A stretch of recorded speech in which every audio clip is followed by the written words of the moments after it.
સુરત શહેરમાં ડેન્ગ્યુ તેમજ swine flu સહિતની અન્ય બીમારીઓ પગપેસારો કરી રહી છે. જોતા બીમારીઓના પ્રભાવને ડામવામાં તંત્ર અને તેમાં પણ ખાસ કરીને ભાજપ સરકાર નિષ્ફળ નીવડતા કોંગ્રેસે વિરોધ પ્રદર્શન કર્યું.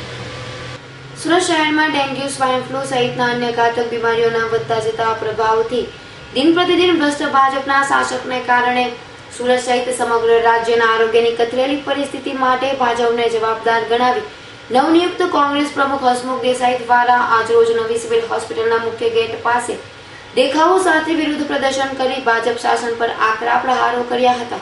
ગુજરાતમાં રોગચાળાને કાબૂમાં લેવામાં તદ્દન સદંતર નિષ્ફળ ગઈ છે.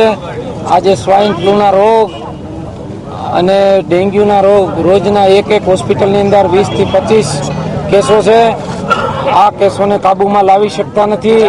દરેક શહેરમાં કે દરેક જગ્યા ઉપર જ્યાં એના બિલ્ડિંગો મળે છે ત્યાં કાબૂમાં લાવવા માટે એમના કોઈ પગલાં લેવાતા નથી. આજે રોગચાળો માજા મૂકી રહ્યો છે.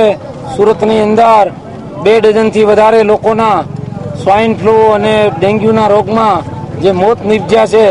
આ સરકારની અણાવડત દેખાઈ ગઈ છે. બહાર તમે જ્યાં શહેરની સિટીના વિસ્તારની બહાર જાઓ ત્યાં પણ એટલો રોગચાળો છે.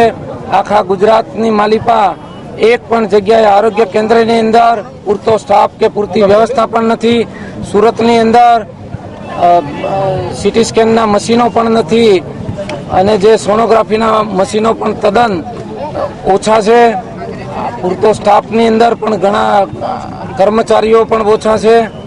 આ જે રાજ્ય સરકારની નિષ્ફળતા બતાવે છે એને સુરત શહેર કોંગ્રેસ, યુવક કોંગ્રેસ, એને સિવાય તમામે મળી આ રોગચાળાને જલ્દીમાં જલ્દી કાબુ લેવા માટે અમે આજે સિવિલ હોસ્પિટલની સામે સમગ્ર ગુજરાતની અંદર 6 શહેરોની અંદર આજે દેખાવો કર્યા છે. ત્યારે હવે બીમારીઓમાં પણ કોંગ્રેસને ભાજપ જવાબદાર દેખાઈ રહી છે. તો કેટલાક લોકો આને રાજકીય રોટલો શીખાતા હોવાનું નજરે પડ્યા હતા. તો ક્યારેક કેટલાક ચૂંટણીલક્ષી વિરોધ પ્રદર્શન હોવાનું પણ જણાવ્યું હતું.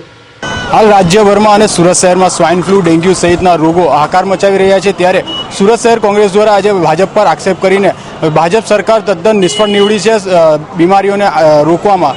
તે અંગે તેનો વિરોધ કરીને આજે સુરત નવી સિવિલ હોસ્પિટલમાં તેનો વિરોધ કર્યો હતો અને તેઓની પોલીસે ધરપકડ પણ કરી હતી. કેમેરામેન રવિ વેંદે સાથે અઝહર કુરેશી, S9 ન્યૂઝ, સુરત.